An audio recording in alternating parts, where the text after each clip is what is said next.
Hello and welcome to India Business Hour. I'm Ashmit Kumar and here are the headlines that we're tracking this evening. At least 19 hoax bomb threats have disrupted international and domestic flights in the last 3 days. Singapore scrambles fighter jets to escort an Air India Express flight bound for Changi Airport. Union Home Ministry seeks a report from the Aviation Ministry. We see the whole world being tokenized, following India's example. That's a tremendous growth opportunity for us. Mastercard is doubling down on its India bet, says global CEO Michael Meba, after opening the company's largest global tech hub in Pune. Wants the world to follow India's example of tokenization, adds that global consumer spending remains resilient, driven by the services economy. That's a CNBC TV18 exclusive. Bajaj Auto meets estimates in Q2 after reporting highest quarterly revenues. Margin slightly below estimates, even as it remains steady above 20%. Brokerages feel the pinch as SEBI tightens F&O rules. Angel One expects a 14% hit to revenue. The BSE's CEO also admits turnover will be affected, but expects business growth to offset impact. The Union Cabinet approves hiking the minimum support prices for 6 Rabi crops by up to 9%. MSP for wheat is hiked by 150 rupees per quintal. Cabinet also clears a 3% hike in dearness allowance for central government employees ahead of Diwali. Missile strikes southern Beirut hours after the US says it opposes the scope of Israel's bombing campaign in the Lebanese capital. Israel claims it hit a Hezbollah underground weapons facility. The Biden administration warns it could potentially halt weapons transfer to Israel if humanitarian aid to Gaza is hindered. External Affairs Minister Jaishankar takes a veiled jab at Pakistan and China at the SCO summit in Islamabad. Says terrorism and unilateral agendas from across the borders do not encourage trade. This is the first visit by an Indian foreign minister to Pakistan in nearly a decade. US State Department says Indian government is not cooperating with Canadian officials probing incidents of violence against pro-Khalistan figures. United Kingdom also calls on India to cooperate. Indian government has rubbished allegations from Canada against Indian government officials. The panel set up by GST Council to restructure the compensation cess meets for the first time. Sources say all states are in favor of subsuming the cess with GST rates. Omar Abdullah takes oath as the first Chief Minister of the Union Territory of Jammu and Kashmir. Surinder Chaudhary, who switched from the BJP to the National Conference last year, is the Deputy Chief Minister. Congress decides to sit out of the new government for now.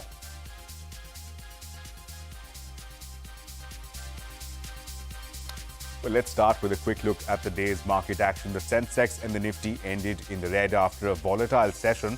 A sell-off in the last hour took nifty below 25,000 mark. The sensex lost over 300 points. IT and auto stocks led the decline. Now, brokerages are feeling the pinch as the implementation of SEBI's new framework to regulate future and options market draws nearer. Brokerages believe that the new rules will hit revenue, but expect the business growth to offset this impact.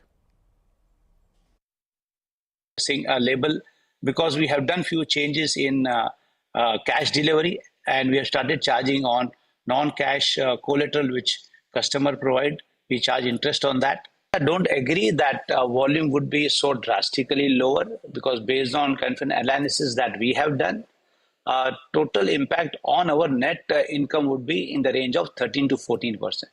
But when we come to drop in F&O volume, my estimate would be drop would not be more than around 20 to 22% maximum. The volumes in the last 3-4 days have been lower in derivatives market.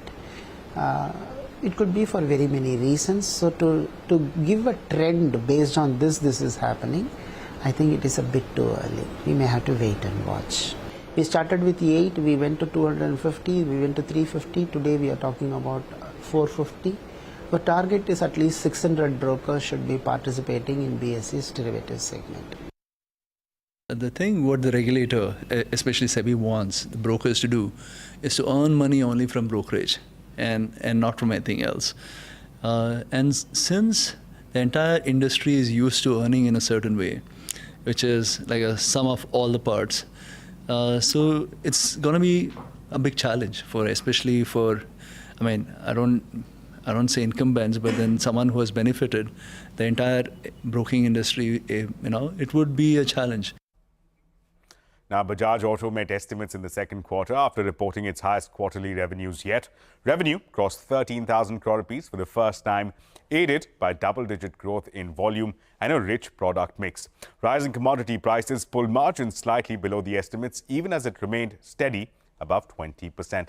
Net profit grew by 9.2%, but missed the expectations owing to a one-time taxation impact of 211 crore rupees due to the changes in the LTCG regime during the budget.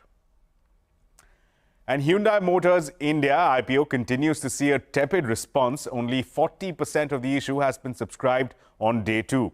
The bidding was led by employees whose portion has been oversubscribed. Close to 40% of the retail investor portion has been subscribed, while the non-institutional investors have bid for only 26% of their portions so far. The 28,000 crore rupee public offer is entirely an offer for sale. Meanwhile, the Union Cabinet has approved the minimum support price for 6 Rabi crops. The MSP for wheat has been hiked by 150 rupees per quintal. Manisha Gupta is standing by with more details. Manisha, tell us, what are you picking up?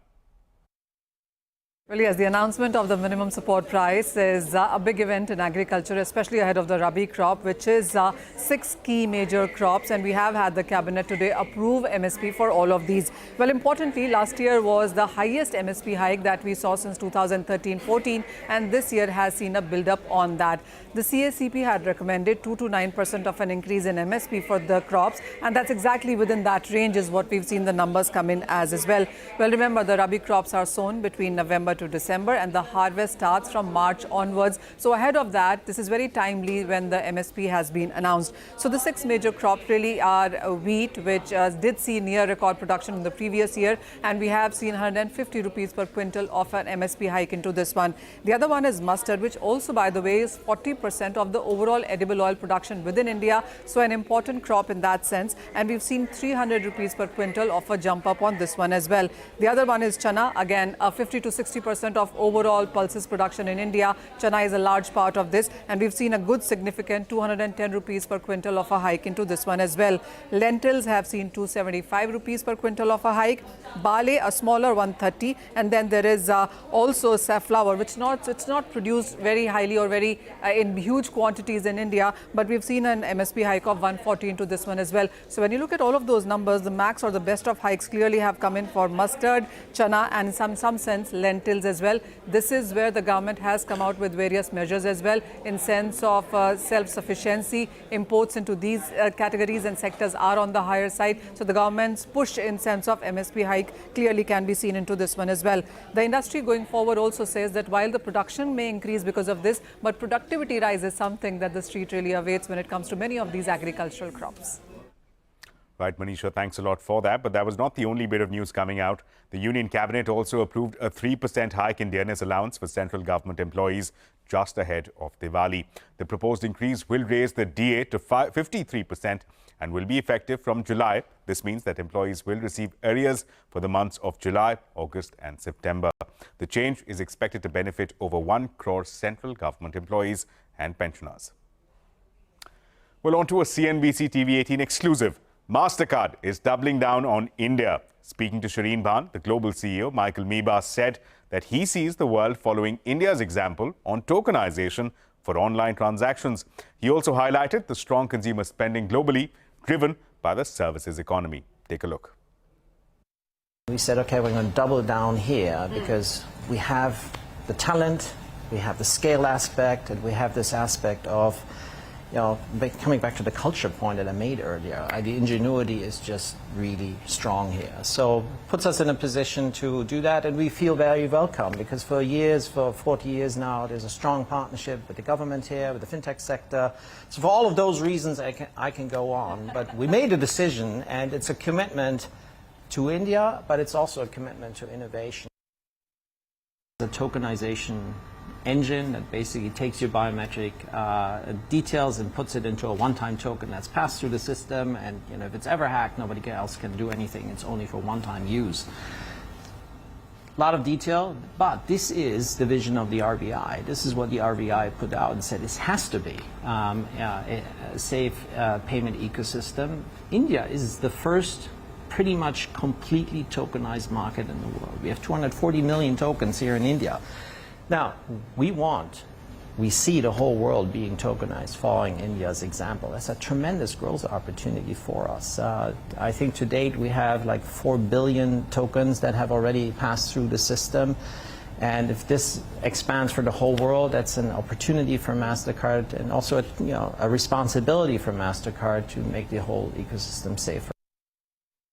Travel, very strong this summer. Europe in particular, very strong. Singapore, very strong. So you look across that, people want to go and do exciting things, do that trip, go and see a show and all of that, and it's showing in our categories of spend. 2 years ago it was all about goods. Now it's all about services. The service economy is booming. That is a fundamentally global trend. And if we look specifically at India, the same. We see the same strength in consumer spending here. Well, you can catch that entire conversation with the global CEO of Mastercard at these times right here on CNBC TV 18. Now, clashes between Israeli army and Hezbollah continue. The Lebanon-based militant group claimed that it fired a barrage of rockets targeting an IDF tank near the border it shares with Israel. Israel army said that it intercepted most of the projectiles. Israeli missiles struck southern Beirut earlier today. The strikes came despite the U.S. opposing the scope of its campaign in Beirut. Israel claimed to have hit an underground warehouse used by Hezbollah to store weapons. Israeli missiles struck a local government building in a South Lebanon town, killing 5 persons, including the mayor. Meanwhile, the Israel offensive continues in Gaza. As per Hamas-run health ministry, at least 65 people were killed in Gaza in a day. The U.S. issued a 30-day deadline to Israel to improve dispersal of humanitarian aid in Gaza. The Biden administration threatened to halt weapons transfers if it failed to do so. The first aid convoy in 2 weeks reached northern Gaza today. Now, External Affairs Minister S. Jaishankar took a veiled jab at Pakistan and China at the Shanghai Cooperation Organization Summit in Islamabad.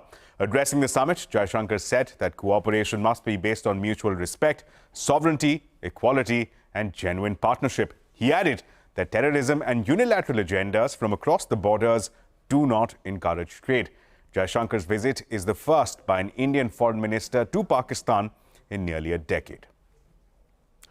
And the diplomatic tussle between India and Canada over the murder of a Khalistani separatist continues to escalate days after Canada alleged that Indian diplomats were linked to the murder. The United States has again urged India to cooperate with Canada's investigation. The State Department spokesperson said that the U.S. has made it clear that the allegations are extremely serious. Meanwhile, the UK, another ally of Canada, has said that it has full confidence in Canada's judicial system. UK's Foreign Office added that India's cooperation in the legal process is the right next step. Remember, India has rejected these allegations as preposterous. Both countries have expelled each other's top ambassadors as well. Now, the Supreme Court bench led by Chief Justice of India reserved its order on the appeal by banks seeking liquidation of the airline. The bench was hearing the matter for the second day today. During the arguments, the Lenders' Council said that the Jalan-Calroc Consortium's resolution plan has failed miserably. He countered the narrative that banks are acting as roadblocks in the airline's revival, further blaming the JKC for choking the resolution plan. Banks told the court that inordinate delay and utter non-cooperation shows JKC had no inclination to implement this resolution plan and that they wasted 2.5 years of valuable time. The Apex Court is expected to pronounce its verdict on the matter in the coming days. And at least 19 hoax bomb threats have disrupted international and domestic flights in the last 3 days. However, no items of threat were found after security checks. These threats are causing massive disruptions to passengers and the airlines. The threats keep growing. The Union Home Ministry had sought a report from the Aviation Ministry. Madhya Mujawar is joining us now with more details. Madhya, take us through the disruptions that we've seen over the last 3 days. Well, it is certainly a menace for airlines, security agencies, CISF, airport authorities, and most importantly, the passengers. 6 airlines, including Air India Express, Indigo, Akasa Air, SpiceJet, and Alliance Air, have been targeted by unknown miscreants. At least 19 bomb threats, as you mentioned, were received in the last 3 days. All were found to be hoax. And look at the impact. 10 of these flights were international, and when you are landing on a foreign airport with such a security alert, imagine the trauma the airline, the pilot and the crew have to go through to seek landing permission on the airport. So on the 14th of October, Air India's Mumbai to New York flight was diverted to Delhi. The flight was rescheduled for the next day. The airline had to screen the plane and provide accommodation to the passengers. That same day, Indigo's 2 flights, Mumbai to Muscat and Mumbai to Jeddah, also received bomb threats. On the 15th of October, 9 flights were affected, of which Air India's Delhi to Chicago flight was diverted to Canada and rescheduled for today. Then Indigo's Dammam to Lucknow flight was redirected to Jaipur due to a similar situation. And the big one was Air India Express Madurai to Singapore flight, where fighter jets were scrambled to escort the plane to Changi Airport. We can only imagine what the passengers on that flight must be going through while this was happening.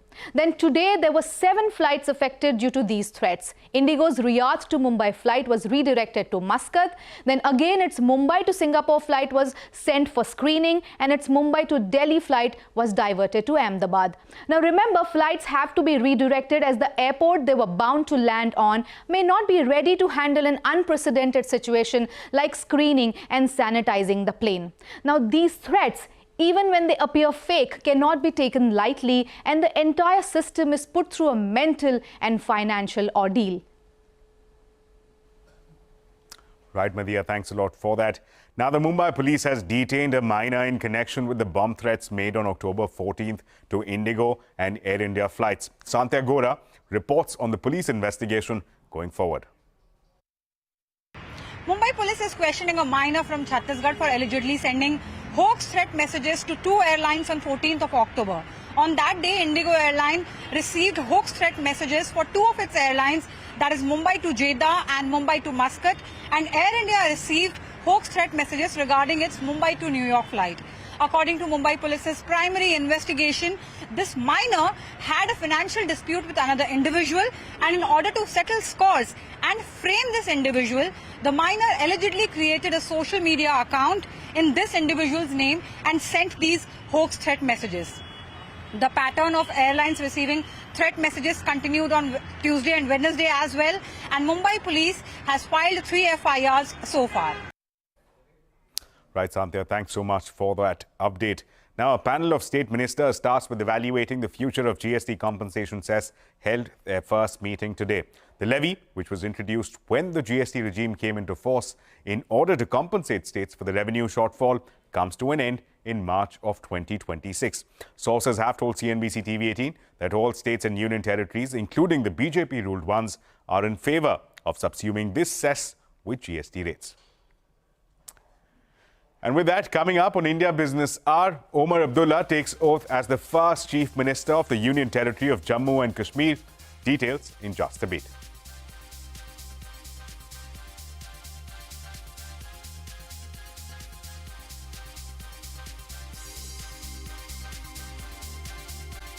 Innovation without guardrails of quality and consumer requirements will have problems. That's the word coming in from the Chairman Emeritus of TVS Motor, Venu Srinivasan, responding to questions about complaints against EV startups, including Ola Electric. Srinivasan told CNBC TV18 that all innovators and startups will have problems, but they must catch up with high-quality products and consumer service. You have to plan for quality first and meeting customer requirement first. Innovation without those guardrails of quality and customer will have problems. But innovation also is what forces others to compete. Whether it's Bajaj or TVS, we all now got our products, but we brought with us the expertise of quality and consistency. But others, the startups will also learn. It's not that They have problems. Every innovation has a problem. Tesla had a lot of quality problems, but they are also improving and getting on. So innovators will face problems. That is the first mover advantage they will have of creating the market, but they will then have to catch up with quality and customers. So that's part of the process of innovation. Well, Venu Srinivasan also believes that India has only about 5 to 10 years to capitalize on its demographic dividend. He added that the country's window to expand supply chain is short and can't be missed. We have much shorter window. Japan had a long time after World War II they started, and they peaked by 1990. Korea, the peak was already shorter, and China the peak will be shorter, and for India the peak will be even shorter because half-life is rapidly dropping across products and services. So we need to act the next 5 to 10 years. We don't have forever to make use of the demographic dividend because our population will start aging and we should not remain a middle-income country by the time we run out of people. Now, National Conference's Omar Abdullah took oath as the Chief Minister of the Union Territory of Jammu and Kashmir for the very first time. This is the Union Territory's first government since the abrogation of Article 370. NC Surinder Chaudhary, who defeated BJP State Chief Ravinder Raina in Nowshera, took oath as his Deputy Chief Minister along with 4 other ministers. NC Ally Congress is sitting out of the government as of now. Reports suggest that the party was offered 1 ministerial berth, but it refused. However, Congress leaders Rahul Gandhi, Priyanka Gandhi and Mallikarjun Kharge were present at the oath-taking ceremony along with other leaders from the India bloc. Well, from Jammu and Kashmir to Haryana now, Nayab Singh Saini will take oath as the state's Chief Minister for the second time. This after BJP secured its 3rd consecutive term in Haryana by winning 48 seats in 90-member assembly. Day 2 of the India Mobile Congress 2024, South Asia's largest digital technology forum, was a star-studded affair. Top leaders from the industry shared their optimism about the growth of the telecom and the digital tech sectors. Take a look. Well, we're coming to you from Day 2 of the India Mobile Congress 2024. Now, the messaging by the government is very clear that India was slightly behind the curve on 4G. India had the fastest 5G rollout, but it wants to be in a leadership position when it comes to 6G. But what does this journey ahead look like? Well, we asked the industry stakeholders. More and more of the network is getting embedded in by software, right? Sure. The networks are becoming software defined. So hopefully, leveraging our strengths, we are in a position to make a lot more contribution to the 6G, right? So about, we want to take leadership, so we want to have about 10,000 patents. For us, this is core business, of course, is extremely important. I think India is already serving as an example for the rest of the world. What can you do when you innovate on top of a nationwide 5G? And then, of course, the upgrade to a new spectrum when it comes to 6G. The 6 gigahertz spectrum is very important, was discussed as a WTSA as well, and the upgrade to new frequencies for 6G. That's how we look at it, a stepwise journey to 6G. I think there's no secret source like that, but what I see now, for where we come from, I've come from Europe, there is a panic there. All vendors are getting into panic mode. We are losing IP rights, we are losing innovations, which means somewhere else innovation is happening, and that is here in India. There is more and more focus on new technologies, new innovations, resources are building up, competence is coming up. A lot of companies have their R&D centers in India already. While the focus may clearly be on 6G, there's a clear push to make 5G more affordable. Right. It is one of those things that we believe that the range is anywhere between, let's say, 7,000 rupees to, to 10,000 rupees, right? That's, I believe, is a very sweet spot where people are looking, the mass market is looking for 5G devices, right? I believe we are ready for the nation to start experiencing the power of 5G in the sub 10,000 segment and get all the benefits that the high speed, low latency that 5G networks offer. Well, another buzzword here at the IMC 2024 is AI. So much so that companies like Sterlite Technologies are changing course and are diving headfirst into the world of data centers. I think we're very excited about talking about our AI-enabled data centers. This is something that's clearly need of the hour in India. Broadly, in India, we're going from 1 gigawatt of data center capacity to 3 gigawatts of data center capacity in the next 3 to 4 years. There's so much talk about data localization, data security, data protection. So that's where our solutions come in. But while there's considerable excitement about AI, there are a few challenges in adoption. Our report as well, if you see, we've analyzed the number of players in the TMT sector, and more than 55% have already adopted or in a mature state of AI. It's still a new concept.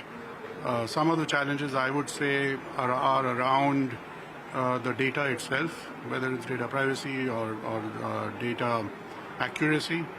A second challenge would be around talent.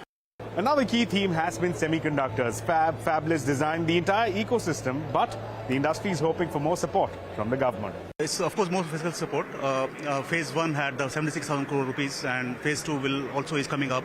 But also it's about how do we empower the component makers, for example, right? So I think it's definitely the second phase, and it will take the momentum forward.